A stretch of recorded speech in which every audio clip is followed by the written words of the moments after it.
back to the much wanted health work if it be thy will. We pray for our country and men and women that serve it, that few, especially the ones on foreign soil, if you bring them back safe and sound, if it be thy will. Forgive us of our sins, in Christ's name we pray. Amen.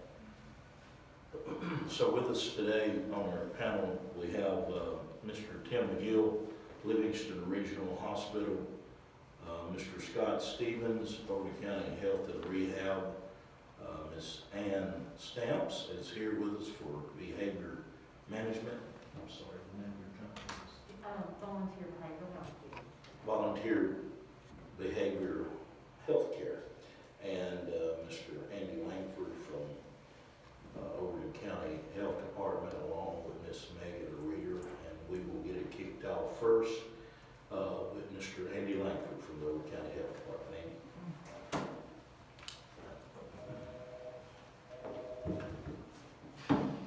Thank you, Mayor Hayes.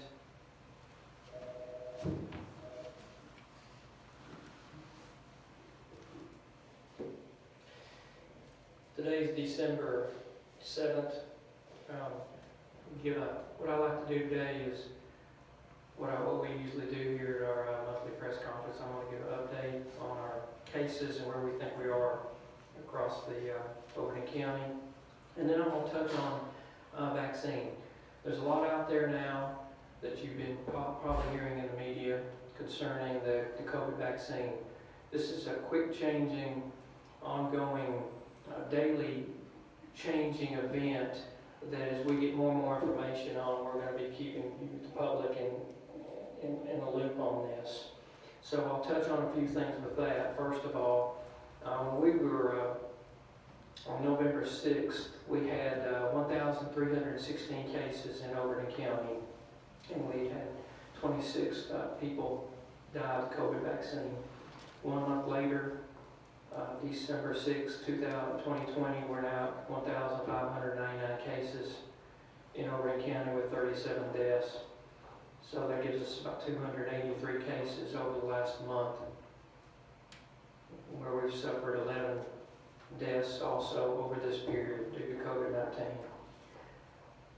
One thing that has remained consistent has been our percent of positive rate. Over the last 14 days, the average percent of positive rate has been about 14.5%. This is about the same as it was ongoing the last several weeks in different reports we've had. We've seen about 7 new cases per day over the last two weeks. For the 14 days prior, we were at 12 new cases. We've dropped off a little bit in the number of cases, but our percentage positivity rate that's out there in the community is still very high. With that being remembered, I would like to say I don't think we're even close to being out of the woods on this. If you turn on your local news, you'll see that national case rates and hospitalizations are at all-time highs. This leads to stress on our healthcare facilities, our hospitals, our doctors, our providers, our first responders, everyone, our school system all the way down. We're still have a long way to go as far as having this disease, as far as something that we're going to have to deal with. I know that vaccines are, a lot of people think, a quick cure-all. They will help, but they're going to have to be used in addition to the things that we know that help stop the spread of this disease, as far as mask wearing, social distance, and just trying to keep ourselves away from people that have the disease. With that, I'm going to shift over here a little bit to some of the information we have on possible COVID vaccine. There are several different companies that have tried to get out here and develop a vaccine. I'm going to focus on 2 of these right now because these 2 are the most prominent in the news on what we might be seeing in the next 2 to 3 weeks. The Pfizer company on December 10th or 11th, Thursday or Friday this week, will be making presentations to the Food and Drug Administration for approval of their vaccine. And on December 18th, 1 week afterwards, Moderna company will be doing the same. These 2 vaccines, it looks like, if the Food and Drug Administration gives approval, will then be situated and ready for us to start moving out into the communities. The vaccine supply will be limited at first. States will implement plans to distribute the vaccine in different phases. May touch on a little bit of some of these phases here, but we'll have more information in more press conferences and more information come out, transparency as far as how these vaccines will be distributed. I do believe that probably sometime here in the month of December, we will have a small amount of vaccine that will be coming into Overton County, be it through Pfizer or Moderna or both. I can't tell you how that will come down, how it will be drop shipped yet. We are working on vaccine storage, plans, distribution, safety, and education materials for the public. Getting all these logistical items in place as much as we can, but remembering that we have had constant calls on this and also meetings, and it seems like when we have something in place, then it turns around and changes or tweaks a little bit too. So I don't want to give information until we know the specifics on when, but I can say it's encouraging that I think we will see vaccine available in Overton County in December. With that being said, it's going to be very important to remember that there'll be limited doses for certain phases that they're calling it. Phase 1A, this terminology can change, but roughly the first phase of what we look to see is, it's subject to change of course, our frontline healthcare workers, first responders with direct public exposure, home care staff, staff of long-term care and other congregate care facilities, staff of COVID-19 mass testing events, and those providing healthcare services in schools, colleges, and universities. There'll be further phases after that. Once we do see this first wave of vaccine come in, one thing that needs to be remembered is this is a two-shot, two-dose vaccine. The Pfizer vaccine, after 21 days, you're eligible to get your second dose. And then the Moderna will be 28 days after you get that first dose, you'll be receiving your second dose. Keep in mind that if you get one of these vaccines, you'll need to get the same type of vaccine. You'll need to probably go to the same place you got it. All this will have to be kept up with paperwork-wise. This is going to have to be a big logistical event and organized to keep people going to the right places and make sure that they get vaccinated properly. Something else to keep in mind also is that after this first dose, the second dose that you receive, about 7 days after you received your second dose, we're thinking that you will then probably be immune from the disease after that.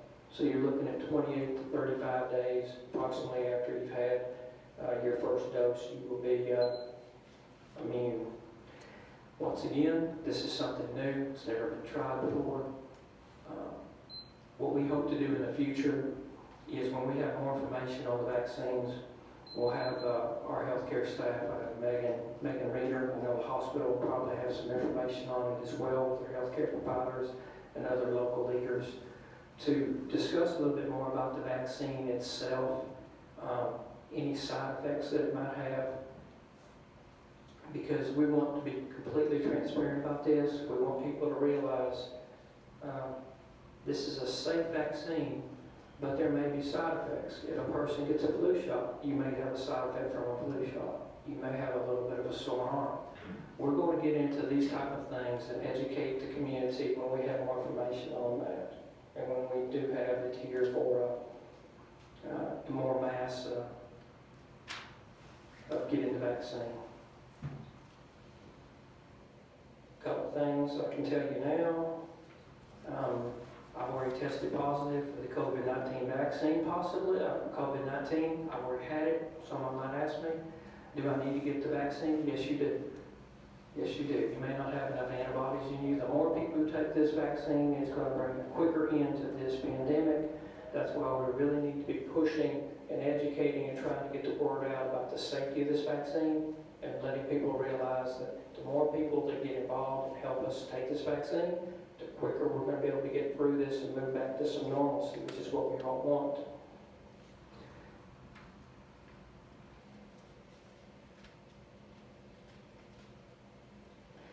hits on most of the high points I want to talk to you about today.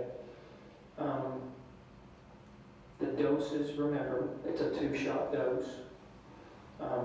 If you get the first dose, that first dose, what it does, it acts as a primer for your immune system. The second dose comes in and gives you the lasting protection.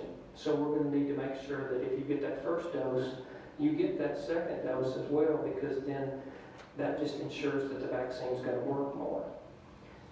We have these dates of 21 days after or 28 days after.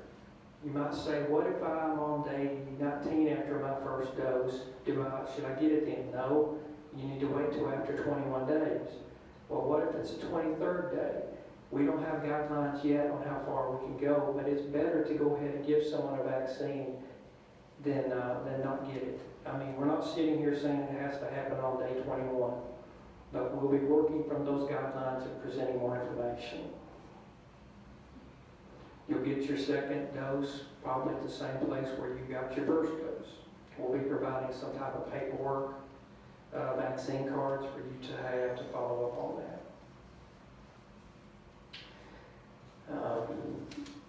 I think at this time I'm going to turn around and turn it over to Megan. She'll have some discussions on possibly some new quarantine measures that are going into effect. What I'd like to ask people to remember is we're right in the middle of testing. We're right in the middle of people nationwide with more people having coronavirus than ever before, more people in hospitals, and we're also over here starting the vaccine. It'll be coming in small doses, but once we get started and move from wave to wave to wave on who can receive this vaccine will hopefully start hitting out here quickly. And when it does, we're going to be prepared, hopefully, and ready to get it out to the public in Overton County. We work in this type of thing as public health professionals, where we can do mass clinics, and we'll be bringing in help as needed to get this done, working with your local officials, your hospital, your healthcare providers, to make sure this works. This is something that we can do. We'll plan for it. We're going to need your help. We're going to ask for your understanding on it. I don't have all the answers. We won't have all the answers. But we'll do the best we can telling you about it and presenting information as it comes along. Thank you very much.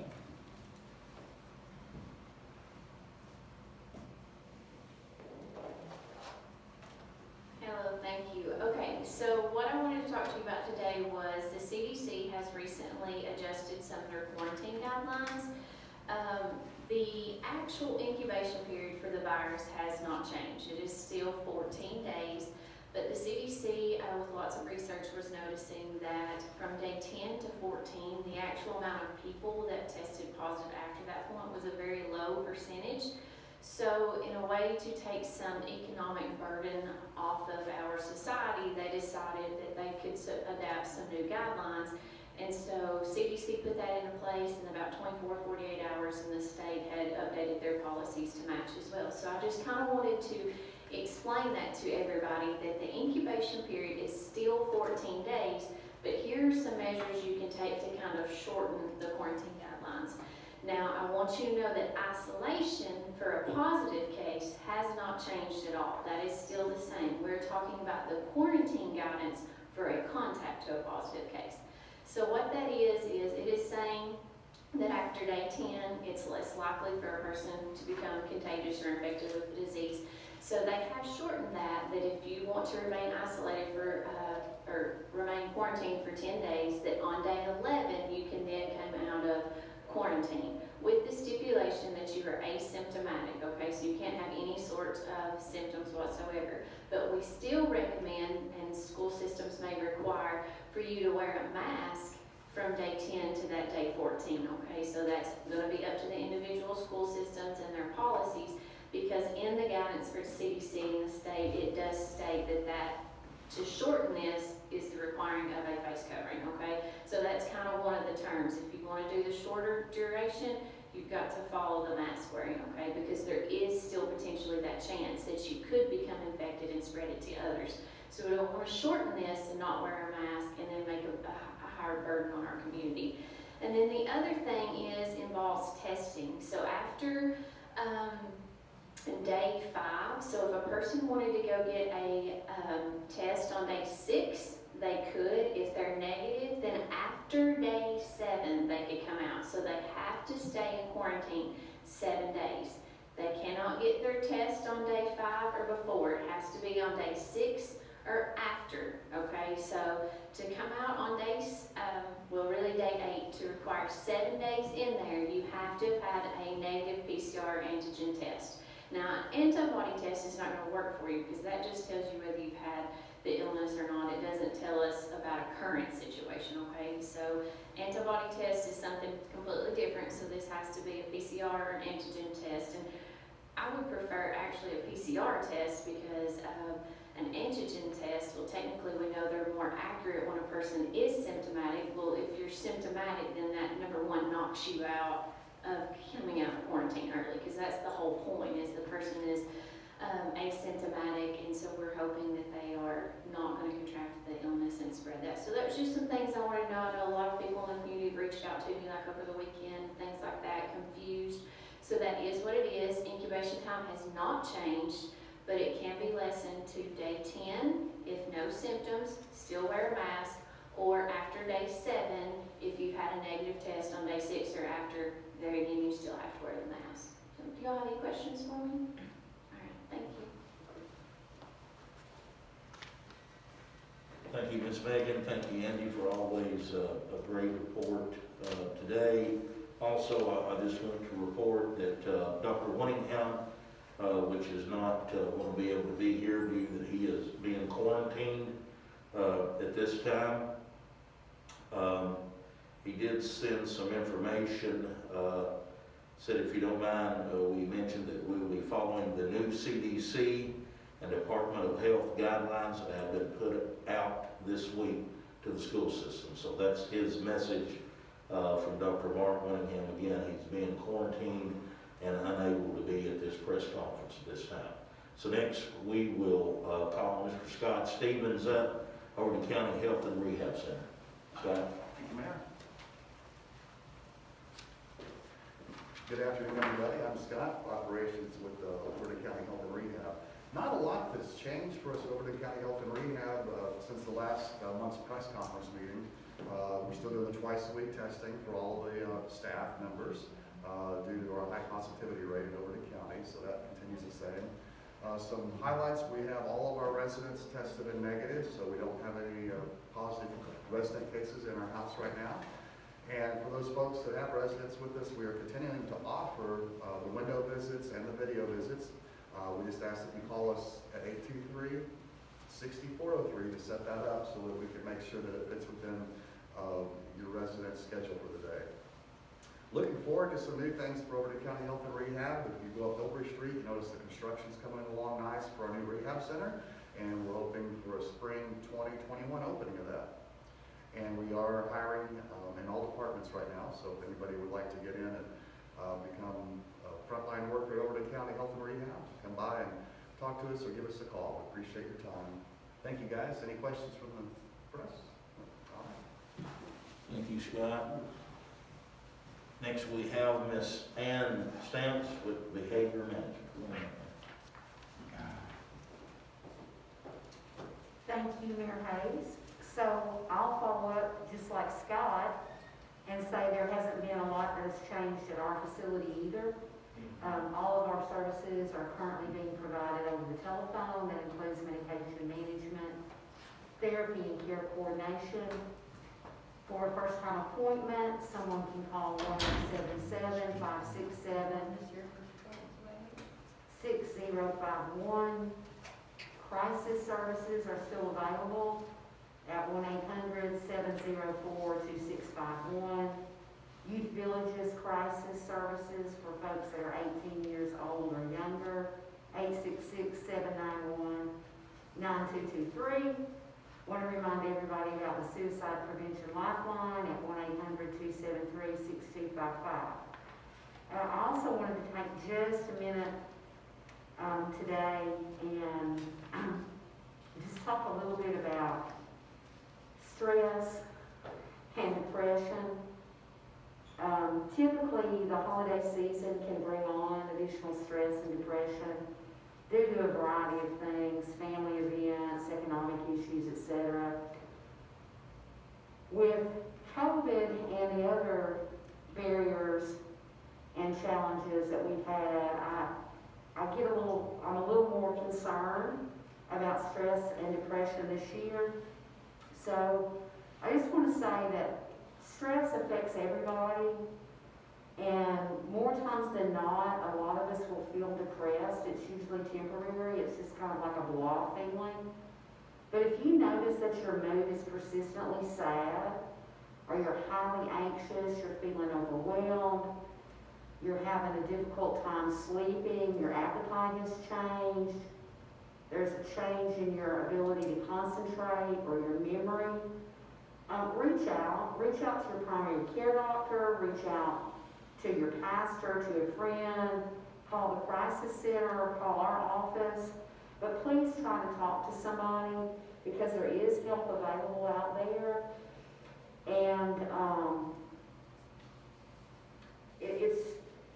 I just worry that things are going to be a little bit more difficult this year, but I want you to know that there are services. We have a wonderful community here in Livingston and Overton County with folks that are always willing to help their neighbors. So please don't hesitate to reach out, and we'll all do our very best to get through this. Thanks. Thank you for that great report, Ms. Stamps. Next, we have on our live stream Mr. Tim McGill, Livingston Regional Hospital, and followed by Ms. Shelly Cantrell from the chamber. Tim? Good morning, everyone.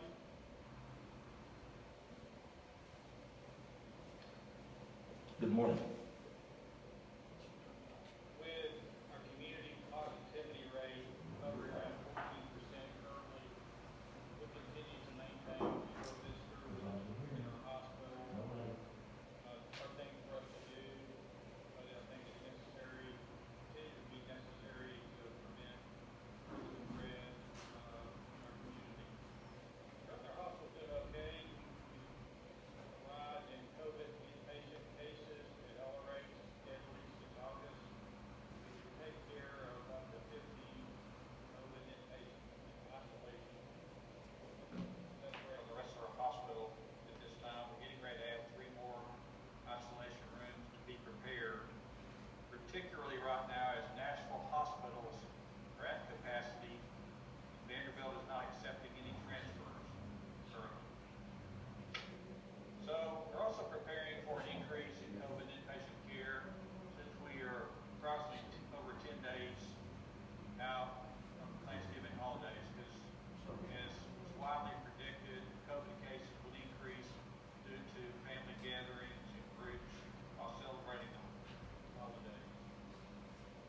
Lastly, I want to say it's important to know that at LRH we have required universal masking throughout the hospital. We have required wearing of protective eyewear throughout the hospital. We continuously monitor our PPE levels.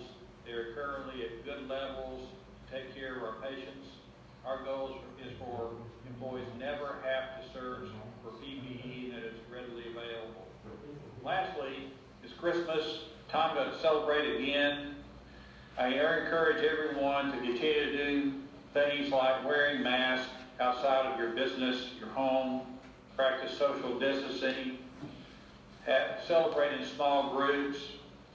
And I would like to read one excerpt from United States Senator, retired now, Bill Frist, who announced this morning, with our worsening trends so apparent.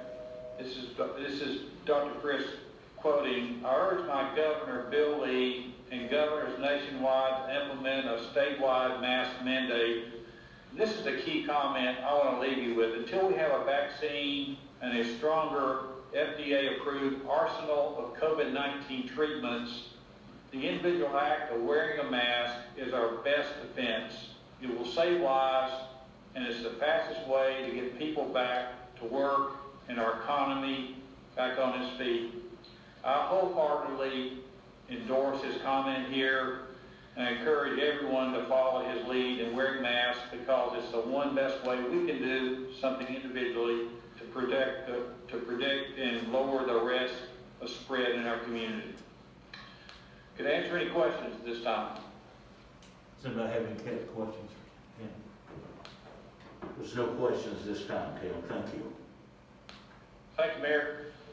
Ms. Shannon Cantrell, we're ready for your report. Okay, can you hear me okay? Yes. Okay. Good afternoon, everyone. I wanted to report on our unemployment numbers for October. Unemployment across the state has increased in 93 of 95 counties, and Overton County is up from last September, or this past September, 6%. For October. In September, it was 4.3, and then October of last year was 3.1%, just to give you an idea of where that difference is coming in. We had 610 people in Livingston unemployed of a workforce of 10,202. There are plenty of jobs available out there.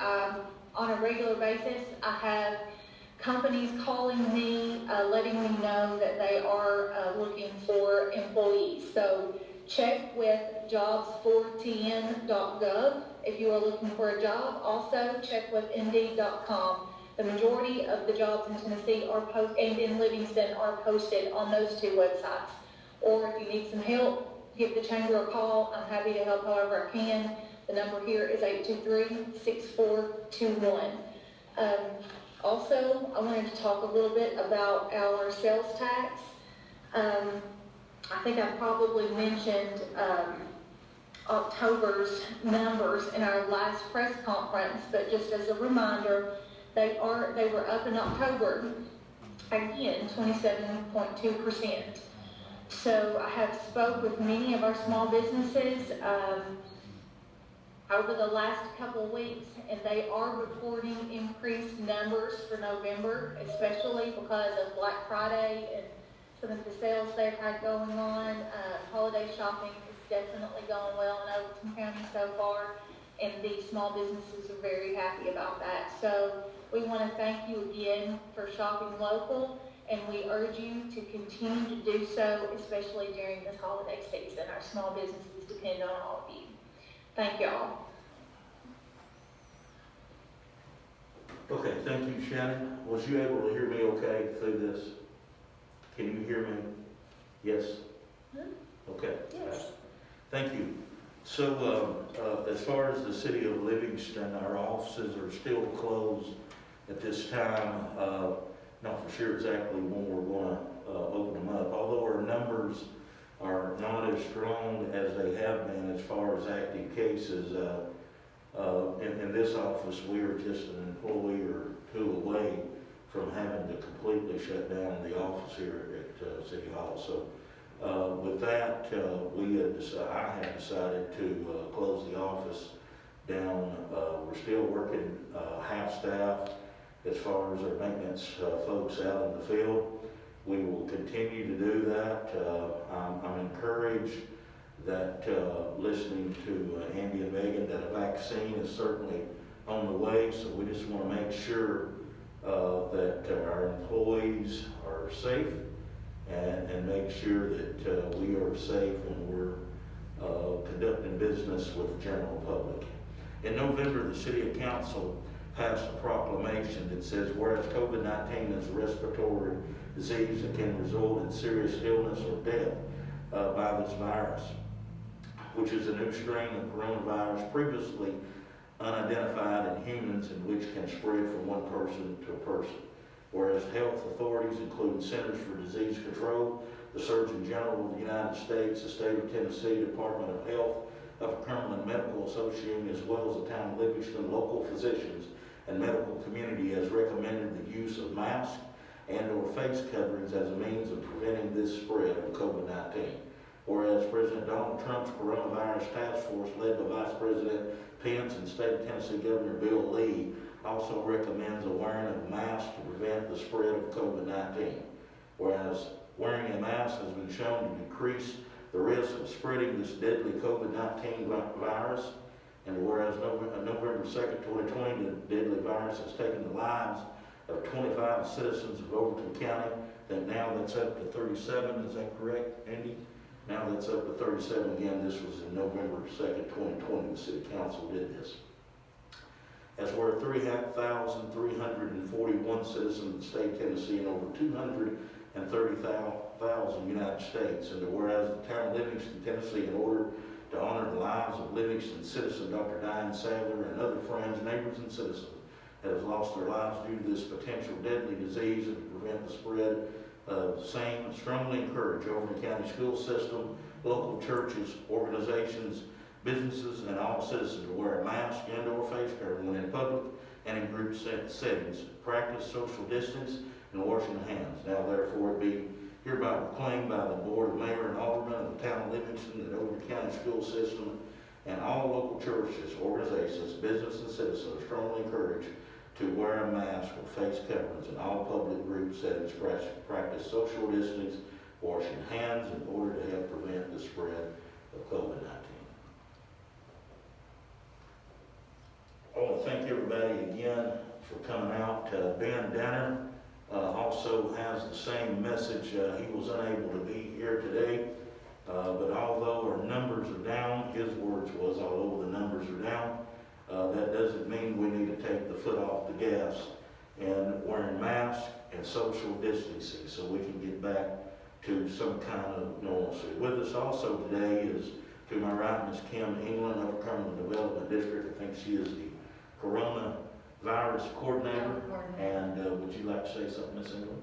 Not unless somebody has questions for me, I'm just here to support, and I just Okay. commend y'all for what you're doing with this task force. And Thank you. hopefully, all counties, surrounding counties can learn by the example. Thank you very, very much. And thank you for being here. Is there anything further from the panel? Is there any questions from any of us? To any of us? Okay.